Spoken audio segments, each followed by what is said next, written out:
welcome to UAT Time within the United Countries special by First Ukraine. You can find us on the frequencies available on our website, firstuat.com. I'm Sergey, Velichanskiy. And I am Olivier Vedrine. UAT Time is dedicated to bring Ukraine and Europe closer to each other by introducing the Ukraine to the rest of the world. Odessa is a legendary Russian-speaking Ukrainian city. What is happening there now? Let's conduct a pulse check. Our guest today is Vladislav Davidzon, the chief editor of the Odessa Review magazine. Welcome. Thanks for having me. It's a great pleasure, actually. Please tell us a little bit about the magazine, the Odessa Review. Basically, pretty much it has to be a channel of all the information that's there about the city, right? That's correct. We're just founding our magazine. This is the first issue. It's coming out this week, actually. And we are, I think, only in fact the 5th or 6th English language print publication of the entire country. Ukraine, despite the fact that it has 45 million people, is underserved in terms of print publications in English. And we are founding a Time Out New York, or a New York magazine for Odessa, with a dash of the London Review of Books and maybe a little bit of Snob. So pretty much there have not been any English magazines so far? Or has there been maybe some smaller ones? I think that the Kiev Post, which is run by my fellow American, the wonderful Brian Bonner, yes, had a short-lived Odessa edition. I think about 10 years ago. Might have. Okay. But I don't think that counts as a That's really the standalone first magazine. English-speaking newspaper. Yeah, I think we are, based on my research, the first English. Well, you know, if there had been some, there might have been just, you know, small ones or short. Maybe zines. But, okay. But we are a print publication between 100 and 150 pages with a dedicated website and a staff and staff writers and. That's exciting. Yeah, All Western right. So standards. we need to be friends, you know, with UAT Time and the Odessa Review. You just started now, yeah? Yeah, this is our first issue. We're just launching now, and it's really exciting. It's a lot of fun. All right. Well, actually, you know, Mr. Brian Bonner was sitting here, right here, too. So it's a great honor. It is.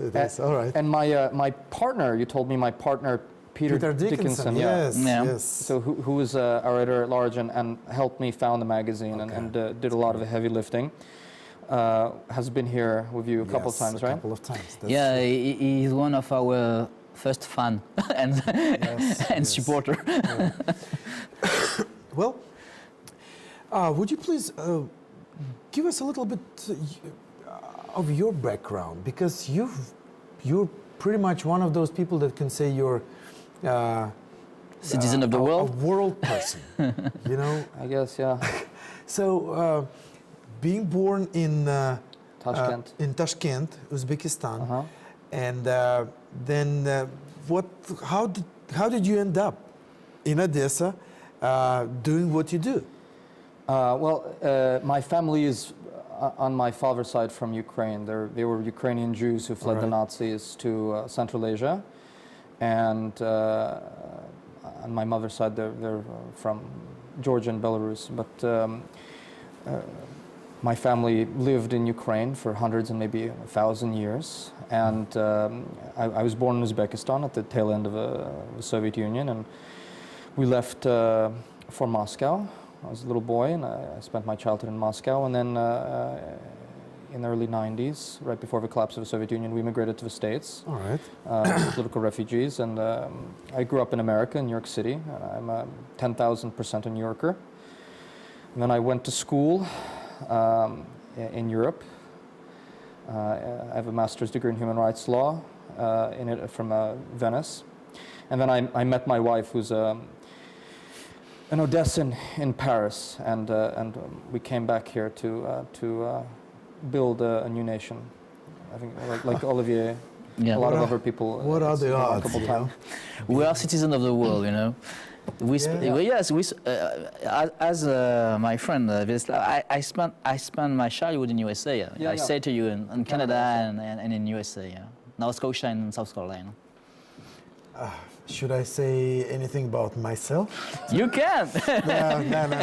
Vladislav is our guest, so let's Vladislav, draw our attention to him. Now, what Odessa has always been on our minds, especially with the political and military situation with Russia and Crimea annexation. Yeah. What are the what's the spirit? What's the air like in the minds of the Odessa people? Well, it is a Russian-speaking city. It's a proudly Russian-speaking city, and in fact, it's a cradle of Russian literature. It's also a cradle of Greek literature and Israeli, Hebrew literature. It's a cradle of Bulgarian literature. It's a cradle of lots of things, and it's a very cosmopolitan city. It's got a remarkable history, and it's full of all sorts of people.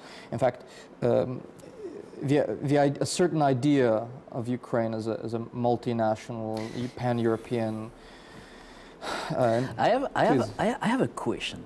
Go ahead. You are in Odessa. Sure. And for me, Odessa is like New York, you know. Sure. It's Yeah. like a port, yeah. Yes. Yeah. Absolutely. And with maybe 100 nationalities. Yeah, something like that. Maybe And more. I think you are now in Odessa. This is because you come from New York. It's absolutely true. In fact, I spent a large chunk of my childhood in Little Odessa in Brighton Beach, which is the Russian enclave. Okay. It's very funny. I always thought about it, and I always read about it. And then it just so happened that I met a woman who's from Odessa in And Paris. you know that Odessa is also a French city, my friend. Absolutely. So what were we talking about before we were rudely interrupted? We could talk about how it's a French city. We could talk about Langeron and What do the people feel right now? You started talking about that it's a Russian language city. No doubts about that, Right. that's for sure. But what are the people's loyalties, their thoughts? What do they feel, what their belonging, what do they belong to, you know? That's the kind of question that is on the minds of a lot of people. Yeah, rightly so. There is Ukrainian nationalism of a kind that was not there when I first started visiting, and about 6 years ago, I would never seen Ukrainian flags when I first came to Odessa in 2009, 2010. Okay.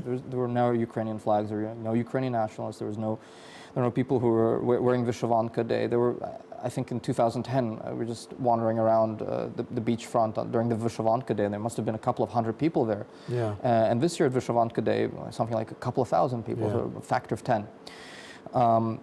It's very much building a national identity. It's very much part of the building consensus of a new Ukraine, a new European Ukraine. That said, there are problems historically, and there have been problems, and it's not that the loyalties of people are divided.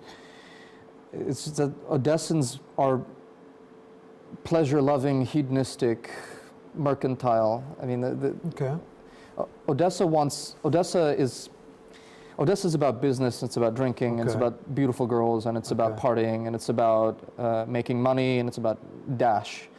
And it's always been those things, no matter who ruled it. Odessa is both part of Ukraine, independent, and its own universe. It's like Hong Kong or New York in this way. Yeah, it absolutely has its own identity. That said, I do think that the Ukrainian national identity is consolidating, which is, of course, a good thing. And Governor Saakashvili, I'm sure we'll have to talk about that a great deal. Him being there is a big part of it, and a symbol. I'm not sure if it stems from that or an outcome of that, but things are changing, and things are changing quickly, but also they're not changing. Odessa is exactly the same as it was 150 years ago, which is great. It's fantastic 150 years ago. It was fantastic 100 years ago, and it's going to be fantastic 100 years from now. And what do you talked about Saakashvili. Yeah. And we received one of the member, head of the administration. Who was it? Belgorod Dnistrovsky. Yeah. And what are you thinking about the the results of the policy of Saakashvili in the Odessa, in the Oblast of Odessa? I have been following Saakashvili's peregrinations for 9 months now. Mm-hmm. I've been there ever since he arrived. I think May 30th or June 1st, Mm-hmm. when he was made governor. And I'm still writing about this, and I'm preparing a very long piece about the successes and some unfortunate failures of the governor's team in Odessa for the American Interest magazine. And the results have been mixed, but they've been more positive than not. Mm-hmm. More positive than not. And of course, it's very subjective. And when you're there, it's difficult to see how things are from the outside. So when you're in Kiev, it's very difficult to see how things are in the relative periphery. Yeah. You know, And Kantian objectivity is impossible. And what do you think about this? He's now making a political party. Well, it's a movement. It's a movement. He Okay, it's a movement. always denies that it's a party, even though some people think You're it talking is a about party. anti-corruption Yeah, forum? yeah. Yeah, the It's a anti-corruption forum. movement, Yeah. It's a movement at this point. It could very well become a party Yes, if there are that's snap why elections. some person talk about a party, or the person talk about movement. But Yeah, he spent the last month and a half working on this strenuously. Yeah. He declared this, I think, December 13th. There was a conference that I and a lot of other international journalists attended in the Bristol Hotel in Odessa, and he's been hammering the prime minister and people around him in the cabinet since at least late September, since he started hammering the prime minister at the Yes Forum in late September. He's been at it ever since. The American Secret Service referred to him as the Energizer Bunny. That was actually his Secret Service code name. He's extremely energetic. I mean, we could talk more about his successes and his failures, but no, we I guess at UAT time we want to be objective in many ways, because it's sometimes we can tend to talk about the positive sides and saying everything is all right, but in reality we know that it's not that simple. So what do you think? What do you think the major hindrances? I'm sure we can highlight a couple of them. could write a book. Yeah, I guess. But the major hindrances for him, and maybe, well, kind of take a look at the national level, I guess, as well, for the progress, because seems like we're like, a fast, a speed car, but in a traffic jam. Yeah. We're not just like we want to move, but we can't. Yeah.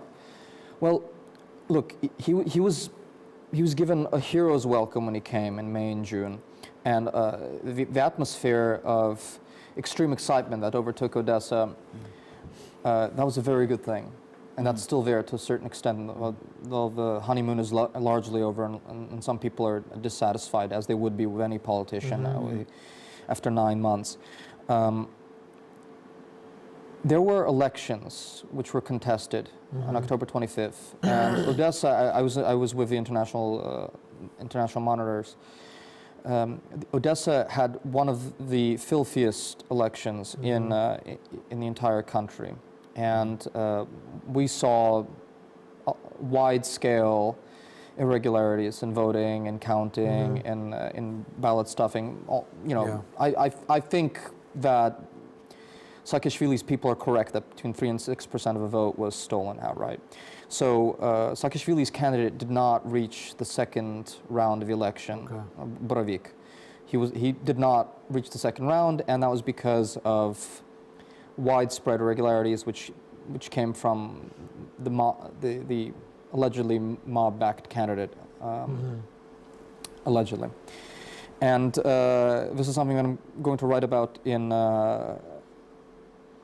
in my forthcoming long article in American Interest, but there is good reason to think that people in the presidential administration did not back Saakashvili to the point that they promised him. So it definitely does look like it. We can see the results and the disappointments, of a lot of progressively directed and motivated people for reforms. Yeah. And seems like Odessa elections pretty much backslid, you know, kind of went back a couple of, you know, years, you know, back because of with the speed that Mikhail Saakashvili took off with that speed, that suddenly with the elections, Odessa kind of went into stagnation. Yeah. Pretty much. That's my observation from. Do you think that can be the scenario for Ukraine? If we go too quickly? I hope not, and things are at a point where we are still here in the middle of a political crisis that because for a lot of European experts, Ukraine is in the middle of the bridge, you know? Yeah, it is. I mean, I think it's unfair to demand of Ukrainians in 2 years what took the Poles or the Hungarians or the Czechs 20 years. I mean, the Hungarians and the Poles are in the middle of a political crisis and a revanchist, right-wing conservative revival also. I mean, and there was no war. And there was no war. Yeah, there was no war. There are problems in Slovakia. We had neo-Nazis get a huge amount of votes in Slovakia a week ago. There are problems all over Europe. And if you compare the amount of right-wingers or reactionaries doing well all over the European Union, from Brussels to London and from Paris to Prague, I mean, Ukraine is not doing so badly. I mean, in the middle of a war, you don't have so much right-wing nationalism. Ukrainians are as patriotic as anybody else, but I don't see it. I'm not talking about that. I am talking about the reforms that was in the middle of the bridge, you know, because everybody, you know, USA, European Union, we are waiting for some result, you know, and that you know that USA and European Union and the Ministry of Foreign Affairs of France, Ministry of Foreign Affairs of Germany, they are waiting they're waiting some result, concrete result, and they say, wait, we will give money if only you will improve, develop your reforms. That's for me. That's what in my question. You are in the middle of the bridge. I am agree with you with Nationalist Party in France, in Germany, Slovakia, Hungary. Okay, sure. But I'm talking about the reforms now. Yeah, I mean, the reforms are advancing slowly. The things that the Europeans and the Americans have given the Ukrainians money to do, they've done very well. The police reform and procurement reform, those are the things that money and expertise was allocated for. Those things are doing very well. So if you gave money to the military and to education and to healthcare, those things would be reformed also. But this country has a lot of problems, and they're doing very well, I think, compared to how badly things. No, I think we can be optimistic. Really. We should be optimistic. Why would I come back from New York and from Paris and a very nice apartment in the Marais to live in Odessa if I wasn't optimistic or suicidal? We'll come back to this in a second, but I want you to find us on Facebook, and it's facebook.com/UAT time. Find us and tell us what you think. We want to have feedback from you and give us direction of new topics and new guests that you would like us to have. So now let's come back to suicidal or optimistic approach. Suicidally optimistic. Suicidal optimistic. Yeah. Well, it's like this. Pretty much, have you had the journalistic or editor-in-chief experience prior to starting Sure. So I worked for Tablet magazine. It's a great magazine. European culture correspondent for Tablet magazine, which is a great the Jewish Tablet, which is a great American magazine. I worked for Ukraine Today in Paris. I started life as a book reviewer, as a book critic. Places like the Four, the New York Observer, the Book Forum. So tell us about your plans for the Odessa review. Thank you for asking. Right. We're going to have events listings, high-level cultural events listings. So anyone who comes to Odessa, and please do visit us. Hey, by the way, there will be an opening of the American football championship opening in Odessa. I will let you know. I did not know that, but I do know that one of the football players for the Chernomorets is a guy who grew up in California. You're talking about football like soccer. Yeah. I'm talking about American football. See, Yeah. So it shows you which side I'm playing for. no, it's all right. Hey, I mean, but the league is being formed. There are 20 teams in Ukraine, and they're starting a season in Odessa. Odessa, So wow. yeah, I'll let you know about that. Please Yeah, do. that would I be- didn't even hear about this. So yes, please continue. See, Odessa's a hot spot, and you should all visit us. Exactly. It's a remarkable town. It's a lot of fun, and it's beautiful, and it's got all sorts of things going for it, which is why it has a bright future. Which is why people like Saakashvili come to make their mark there and get right. back into politics there. So the Odessa Review. The Odessa Review, yeah. I love what Brian does with the Kiev Post, Okay. and I love what my friend and partner Peter does with Business Ukraine. So I'm not in competition with him on either business or politics. What the Odessa Review will be, we hope, is the preeminent cultural commentator in English Okay. on Ukraine's culture and Ukraine's literary culture, of which there's a great deal. So I have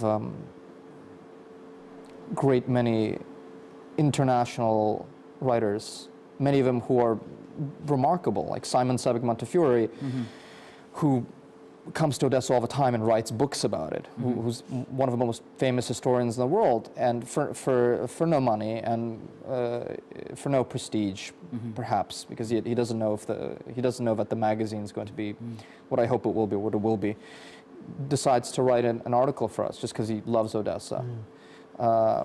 People like that. People like that are going to be contributors because Odessa has a great deal of literary cash in the world. That you don't want only to promote Odessa, you want to promote all the culture of Ukraine. But those sorts of things happen naturally. They occur naturally, and it's Odessa-centric, and it's a mixed magazine in terms of it's a city guide, half city guide, and maybe 60% literary, cultural, political. But even the name says it all, pretty much. The Yeah. Odessa Review. Yes, You but know? it talk about culture of Ukraine. Yeah, well, Odessa is in Ukraine. Yeah, of But course. Odessa, we've talked that it's got such a variety and diversity. Yeah. It's got its own mentality. It has its own mentality, and it has its own way of doing things, and it has its own imprint on Ukrainian and world culture that is very particular to it, and we can talk about. Make sure you have distribution here in Kiev Yeah. as well. Yeah, You yeah. know, because Kiev people, and especially the visitors and the You foreigners. think people want it here? Well, there's a lot of expat, big expat community. Yeah. For starters, so they would definitely, that would be a good attention We've draw. we've talked about this with my editorial staff Yeah, and my yeah, partner and my publisher, but we haven't. But if you want to focus on the cultural aspect, I think you have a segment in this market. Yeah, Really? yeah. And in the national level, not only in that's the hope. regional Our, level. our first issue is dedicated to monuments to Odessa, and monuments to Odessan culture, and we have an entire portfolio of works about Babel. So we have an original translation of a Babel 1917 short story, 1916, 1917 short story, 100 years on the anniversary, by my friend Val Vinocourt, who's retranslating all of Babel for 100th anniversary of the Odessa Tales. For Northwestern University Press, which is a great university press of Eastern European translation. Unfortunately, time is up. Time's up. Yes, as always. Anything you wanted to add, maybe? Yeah, No? come to Odessa, come visit us. All right. Come hang out, have a drink. We'll definitely plan to do Yeah. that. Okay, well, first of all, thank you for coming. Thank you. Thank you for having me. A great pleasure, yes. It was United Country, UAT time by First Ukraine. Our guest was Vladislav Davidzon, the chief editor of the Odessa Review magazine. Olivier Vedrine and Sergey Velichanskiy were working for you in the studio. Stay with us and we show to you the real Ukraine. Thank you for being with us. Have a good day and see you soon.